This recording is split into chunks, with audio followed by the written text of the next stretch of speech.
Hello everyone, Mege here, and today's video is for those of you who are unfamiliar with the Super Smash Bros. Series and its mechanics. Today we are not going over technical stuff or character-specific combos, but over the very basics of the game, and even though the game already has a pretty explanatory video about the very basics, I still think this is going to be interesting and useful for new players. Alright, first thing first, as you can see, Super Smash Bros. Does not have health bars, which is the biggest difference from more conventional fighting games. Instead, we have a percentage number representing our damage. Starting off from 0%, our damage value can go up to 999%. Having a higher percent means you will be launched a farther distance when hit by the opponent. Hitting your opponent will damage them, of course.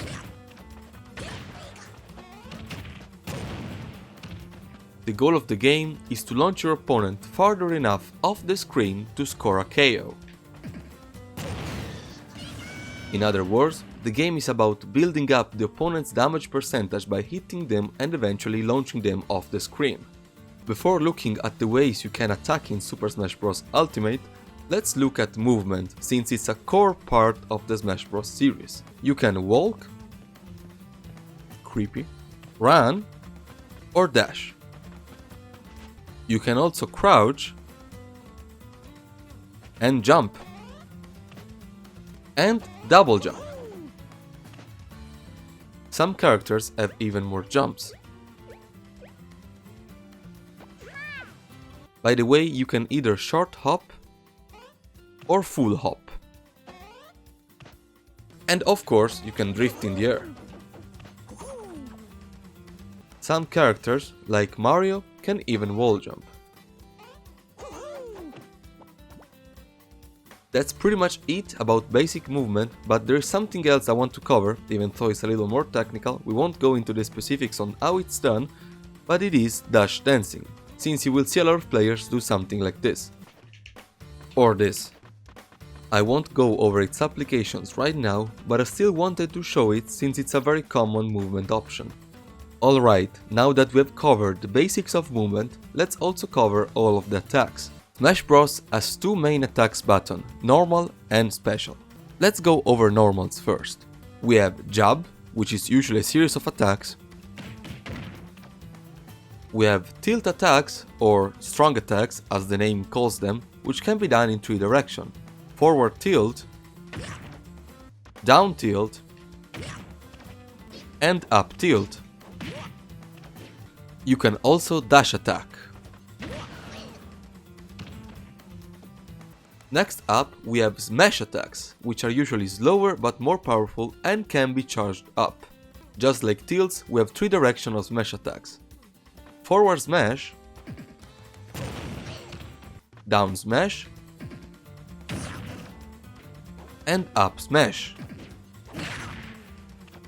As I mentioned, smash attacks can be released right away or charged up. After a while, the character will stop moving, and that means we have already achieved the max charge.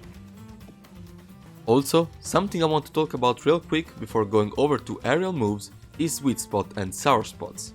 Basically, some moves have different hitboxes and properties depending on which part you hit them with. For example, Mario's forward smash is more powerful and thus has a sweet spot on his palm with the fire, while his harm is weaker and is a sour spot.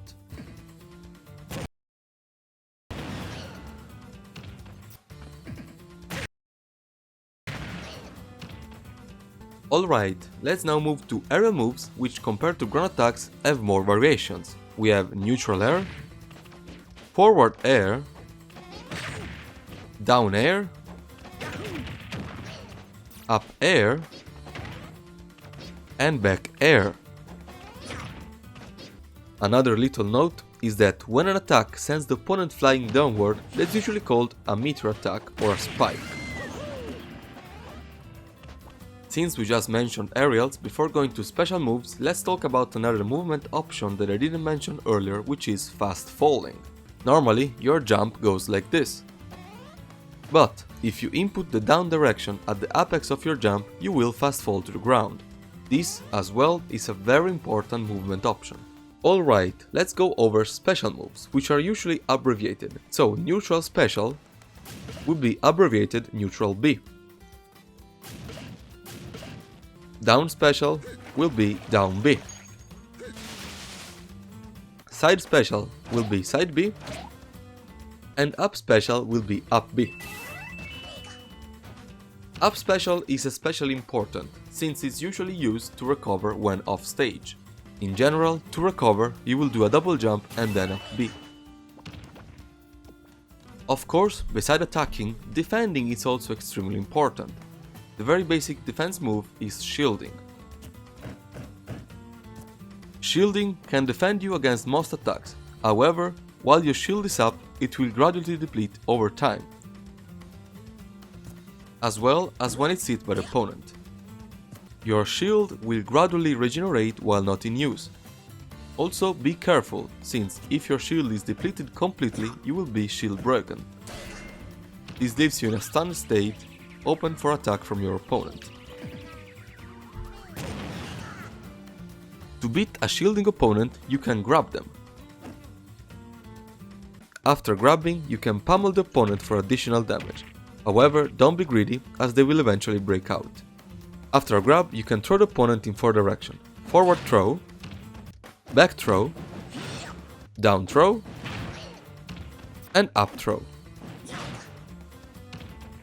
Besides shielding, there is other defensive options, for example rolling or spot dodging.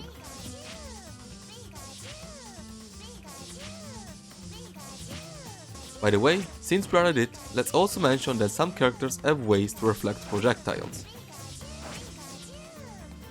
Rolling and spot dodging can be risky, as if done too many times in a row, will eventually slow down and be easily punishable. The riskier but more rewarding defensive option is parrying. By releasing the shield when you are about to be hit, you will parry an incoming attack.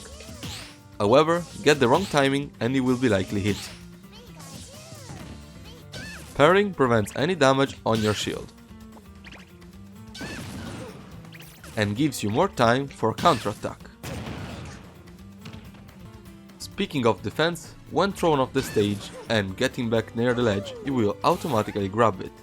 This is a pretty disadvantageous position. After grabbing the ledge, you will be shortly invincible.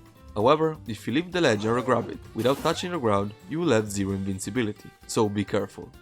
From the ledge, you have a few options. First, neutral get up, shield get up, jump, and attack. Speaking of get ups, when you are thrown to the ground on the stage, you will have some options as well. Neutral get up, roll get up, and attack get up. But with the right timing, you can actually avoid being knocked to the ground and perform attack. Attack 2 can be directioned. Let's now go over air dodges, which function similarly to the ground evasive moves. There is 2 types of air dodges: neutral air dodge and directional air dodge. Keep in mind, you can only air dodge once every time you are in the air. And also, after air dodging, you will not be able to input any command for a while, so be very careful. Let's now go over one final move, which is kinda for fun since it's not used in competitive Smash Bros, and that is the final smash.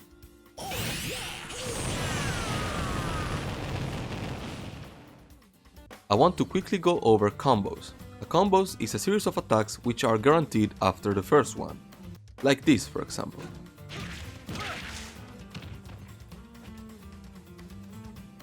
However, keep in mind that in Smash Bros, since different percentages lead to different launch distances, some combos might not work at higher percentages.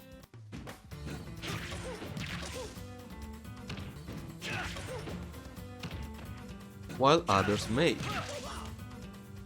Of course, I understand this is a lot of information, and I'm showing you now some gameplay to see all of this in actual use.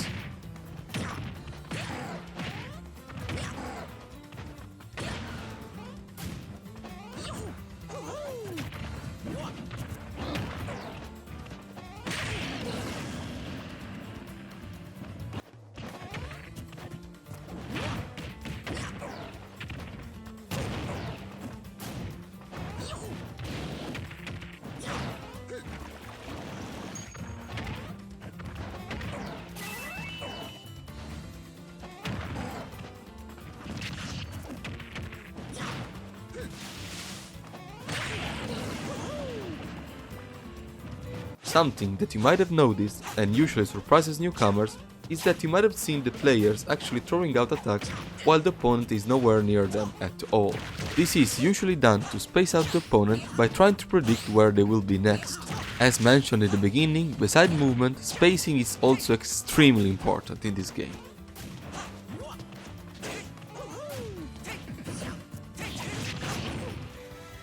Alright, I hope you guys enjoyed this very basic video and found it useful to at least help you understand the game better to its core mechanics. As you can see, the game has a lot of characters and each makes for an interesting matchup. If this video piqued your interest into the game, then all good. I do recommend this game greatly on all levels. Please do leave a comment letting me know what you think of this video. I hope you have a good day and I will see you all next time.